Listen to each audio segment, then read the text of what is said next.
हरे कृष्णा। कैसे हो आप लोग? तो आज बहुत दिनों बाद आप लोगों के लिए नई वीडियो लेके आई हूँ और चैनल को थोड़ा सा चेंज किया है और अपने माइंडसेट को भी थोड़ा सा चेंज किया है कि पहले क्या होता था कि चैनल पे श्रीमद् भगवद गीता की या फिर कोई भी हमारे जो गुरु महाराज थे उनसे जो मैं सुनती थी उसी को ही आप लोगों के जो समरूप उस सारी चीज़ों को अपनी समझ के हिसाब से उनको प्रस्तुत करती थी। बट अब थोड़ा चेंज कर दिया है।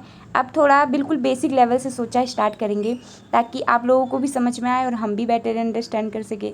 ऐसी चीज़ों को करेंगे अब, ऐसी चीज़ों के बारे में पढ़ेंगे, ऐसी चीज़ों के बारे में सुनेंगे जिनको हम फॉलो कर सकते हैं। तो चलिए शुरू करते हैं। तो पहला क्वेश्चन आता है जैसे कि क्या इस्कॉन वाले जो होते हैं वो ब्रेन वॉश कर देते हैं? तो ये जब मैंने खुद भक्ति ज्वाइन करी थी तो लोग बोलने लगे थे कि आपका ब्रेन वॉश हो गया है, या फिर आसपास में लोग बोलते कि अरे इतना बड़ा टीका लगा के चलने की क्या ज़रूरत है। और मतलब इतना टाइम तो हमें हुआ नहीं, भक्ति में इतना ज्ञान है नहीं, पर फिर भी अपने ज्ञान के हिसाब से आपको बताएंगे। तो ऐसी चीज़ें हम लोगों ने खुद फेस करी एंड आई थिंक जो भी भक्ति में आते हैं अगर उनकी फैमिली का भक्ति बैकग्राउंड नहीं है तो उनको ये सारी चीज़ें फेस करनी पड़ती है। तो पहले हम ये समझ लेते हैं कि ब्रेन वॉश होता क्या है। तो ब्रेन वॉश होता है to force somebody to believe something by using strong mental pressure. तो ब्रेन वॉश का मतलब क्या होता है कि किसी के ऊपर बहुत ज़्यादा जो मेंटल प्रेशर बना दिया, बहुत ज़्यादा उसको मतलब कि फोर्स किया जा रहा है। पर क्या भक्ति में ऐसा होता है? क्या आप किसी को ज़बरदस्ती फोर्सफुल करके और ऐसा विश्वास दिला सकते कि नहीं कृष्णा ही सुप्रीम लॉर्ड है, सुप्रीम पर्सनालिटी ऑफ गॉड है? आप क्या किसी को विश्वास दिला सकते हैं? यदि मान लो आपने किसी को फोर्सफुल किया भी, उसको मारा पीटा एंड उसको बोला कि ठीक है चलो आपको ये बोलना है, तो आपने वॉयलेंस का सहारा लेके किसी को बोल भी दिया, तो चलो आपके मुंह पे उस इंसान ने बोल भी दिया, बाद में तो उसकी विचारधारा नहीं चेंज होने वाली है। और जब हम इस्कॉन में जाते हैं, भक्ति करते हैं, तो सबसे पहली चीज़ जो हमें बताई जाती है वो होती है टॉलरेंस। कि आपको टॉलरेंस रखना है, आपको अपने अंदर पेशेंस रखना है। आपके आसपास के लोग जो आपको एक्सेप्ट नहीं कर रहे हैं, आपकी भक्ति को एक्सेप्ट नहीं कर रहे हैं, तो आप धीरे धीरे वो कर लेंगे, भगवान की इतनी कृपा होगी, लेकिन पहले आपको पेशेंस रखना पड़ेगा।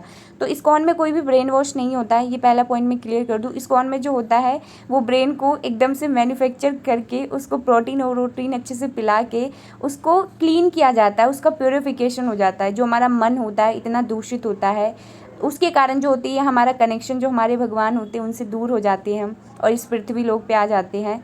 और फिर जब हम भक्ति स्टार्ट करते हैं तो हम धीरे धीरे धीरे धीरे राधा माधव से अपने कनेक्शन को रीबिल्ड करते हैं। इसके बारे में किसी और वीडियो में अच्छे से बात करेंगे। अभी हम समझते हैं कि ब्रेन वॉश का मतलब समझ लिया, भक्ति का मीनिंग क्या होता है। द एक्ट ऑफ डिवोटिंग और the quality of being devoted, strong love, affection और डेडिकेशन। तो इस दुनिया में हमारी जो होती है टेंडेंसी ह्यूमन की, हम किसी न किसी को प्यार जरूर करते हैं और किसी न किसी से हम चाहते कि अगर जीवन में कोई नहीं है तो हो, ताकि हम जिससे प्यार कर सकें, जिसको हम अपने अफेक्शन को शो कर सकें। तो इसी प्रकार का प्रेम जब आपको भगवान से होगा, जब आप भगवान को हर जगह महसूस करोगे, जब आप उनको देखोगे, जब आप उनको हर एक कार्य में समझोगे कि हाँ ये कृष्णा से रिलेटेड है, आप हर एक कार्य में कृष्णा को देखोगे, तब आपको समझ में आएगा कि एक्चुअल में भक्ति, एक्चुअल में प्रेम का स्तर होता क्या है। तो अगर इस प्रकार की हमें अनुभूति चाहिए, अगर हमें इस प्रकार से भगवान को, लोग बोलते कि अरे आप लोग तो भगवान के बारे में बात इतनी करते हो, लेकिन आपके भगवान दिखते क्यों नहीं है? तो आप इस सारी चीज़ों को ऐसे नहीं समझ सकते हो। एक जो है प्रभुपाद जी की जब स्मॉल बुक्स में पढ़ रही थी तो उसमें प्रभुपाद जी ने बहुत अच्छा एग्जाम्पल दिया। उसमें उन्होंने बताया कि यदि आपको पता नहीं है कि सोने को खरीदने के लिए कितने रुपए लगेंगे, तो आप क्या करेंगे? आप जो है वो लोहार के पास जाएंगे और उसको बोलेंगे कि जो है मुझे सोना दे दो, तो वो क्या करेगा? वो आपको पागल बनाएगा, मूर्ख बनाएगा आपको। और क्योंकि आपको पता नहीं है कि सोना जो खरीदने के लिए भारी रकम चाहिए, उसको खरीदने के लिए जो है वो थोड़े एफर्ट्स करने पड़ेंगे मटीरियल लाइफ में। ये एग्जाम्पल मटीरियल है, पर आप स्पिरिचुअल लाइफ में देखिए कि यदि अगर हमें भक्ति के उस स्तर तक जाना कि हमें भगवान दिखें, जैसे कि हमारे गुरु महाराज, हमारे शिला प्रभुपाद और जितने भी हमारे गुरु रहे गुरु परंपरा में, उन सबको भगवान दिखते थे। हर क्षण वो अपने जो है वो भगवान का नाम लेते रहते थे और अपने समक्ष कृष्णा को देखते थे। तो ऐसा क्यों पॉसिबल हो पाया? क्योंकि उन्होंने जो अपनी इंद्रियां जो थी, जो उनकी इंद्रियां थी वो उस प्रकार से पूर्ण थी। हमारी इंद्रियां जो है, हमारी सेंसेस वो पूर्ण नहीं है। तो जब तक हमारी सेंसेस पूर्ण नहीं है, जब तक हमें ये नहीं पता कि सोने में और लोहे में क्या अंतर है, तब तक हम कृष्णा को नहीं देख सकते। तो यहाँ पे 2 क्वेश्चंस का आंसर दे दिया। अब ये जान सकते हैं कि यदि जो है हम भक्ति करते क्यों हैं। या तो मनुष्य जीवन में बहुत दुख हो जाता है इंसान में, तो वो बोलता है सब कुछ छोड़ के भक्ति करनी है। या फिर सेकंड सिचुएशन क्या होती है? सेल्फ रियलाइजेशन इंसान को कहीं ना कहीं से थोड़ी बहुत हो जाती है। क्यों? क्योंकि अगर कोई इंसान ये समझ रहा है कि हु एम आई, वो बोलेगा मैं तो शरीर हूँ, तो इंसान तो कभी शरीर समझ ही नहीं सकता। लेकिन अगर कोई इंसान के मन में ये बात है कि मैं अगर ये शरीर हूँ, तो जब ये शरीर जो है, मैं मृत्यु के बाद इंसान का शरीर तो वहीं रहता, तो ऐसा क्यों बोला जाता है वो चला गया? क्या चीज़ है जो इस पृथ्वी लोक से जाती है, और वो क्या चीज़ है जिसको हम नहीं समझ पाते अपने जीवन भर, उस पर ना कभी कार्य करते हैं, बस अपनी रूप सौंदर्य को सजाने में लगे रहते हैं। तो हम वो क्या चीज़ है जिसके पीछे नहीं सोच रहे हैं और जिसके बीच में हम सोचना भी नहीं चाह रहे। ओरिजिन क्या है हमारा, कहाँ से हम आए हैं, कहाँ जाना है, ये क्या किसी को पता है? पर्पस क्या है हमारा इस मनुष्य जीवन को मिलने का? हम कोई सांप भी बन सकते थे, भिक्षु भी बन सकते थे, लेकिन हम जो है हमें मनुष्य जीवन मिला, तो उसके पीछे क्या पर्पज़ है? इतने सारे अलग अलग परिवार में जन्म होना, अलग अलग तरीके के दुख होना, अलग अलग चीज़ों का होना, तो इन सारी चीज़ों का कोई ना कोई पर्पज़ तो ज़रूर होगा।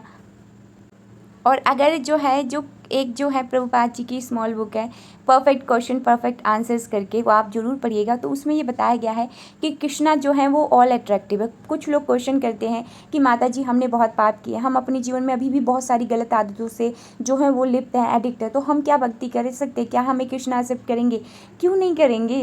कृष्णा जो है वो ऑल अट्रैक्टिव है, वो हर किसी इंसान के लिए अच्छा सोचते हैं। यदि आपके अंदर दोष भी है ना, बहुत पतित हैं, आपके अंदर बहुत दोष भी हैं, तो भी जब आप कृष्णा की शरण में आएंगे, उनकी शरणागति लेंगे, उनके लोटस फीट में खुद को सरेंडर करेंगे, तो कृष्णा आपको जो भी आप हो उसी के साथ अपनाएंगे और आपको जो है वो पूरी तरह से प्योरीफाई कर देंगे। लेकिन उसके लिए पहले हमें वो भाव हमारे मन में आना चाहिए इस जीवन में रहते हुए, मनुष्य जीवन में, कि मेरे जो भी मटेरियल अटैचमेंट है, जिन भी लोगों के मेरे साथ संबंध है, वो सिर्फ इस शरीर के साथ है। अगर कोई है इस पृथ्वी लोक पे, इस तीनों लोकों में, या फिर इस पूरे ब्रह्मांड में, जिसके साथ मेरा कनेक्शन भी है और मेरा ओरिजिन भी है, तो वो है मेरे राधा माधव।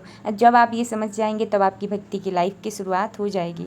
तो इसलिए पहले इन सारी चीज़ों को, छोटी छोटी चीज़ों को समझना। यदि आपने भक्ति नहीं स्टार्ट करी है तो पहले हरे कृष्णा महामंत्र को एक बार, दिन में एक माला तो आप कर ही सकते हैं ना, 10 मिनट तो दे ही सकते हैं।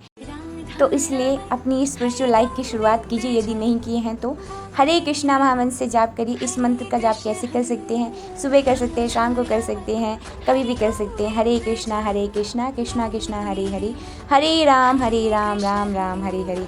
यदि आपको अपने बारे में जानना है, मनुष्य जीवन के बारे में जानना है, भगवान के बारे में जानना है, तो सबसे पहले अपनी शुरुआत कीजिए किससे? भगवान को हम जान सकते हैं बाय हियरिंग, यानी भगवान को सिर्फ भगवान के बारे में पढ़ के आप भगवान को नहीं जान सकते, भगवान के बारे में सुन के, श्रवण करके ही आप भगवान को जान सकते हैं। तो इसलिए ज़्यादा से ज़्यादा जो है वो लेक्चर्स लीजिए और क्या कीजिए, हरे कृष्णा महामंत्र का जाप कीजिए। और यदि आपकी स्पिरिचुअल लाइफ की अभी बस शुरुआत हुई है तो कुछ क्वेश्चंस अगर आपके मन में है तो उसको कमेंट बॉक्स में ज़रूर पूछिएगा। यदि ये वीडियो जो है इन्फॉर्मेटिव लगी हो तो अपनी जो फ्रेंड्स या फैमिलीज़ में शेयर कीजिएगा। और मिलती हूँ नेक्स्ट वीडियो में। हरे कृष्णा, जय श्री राधे श्याम।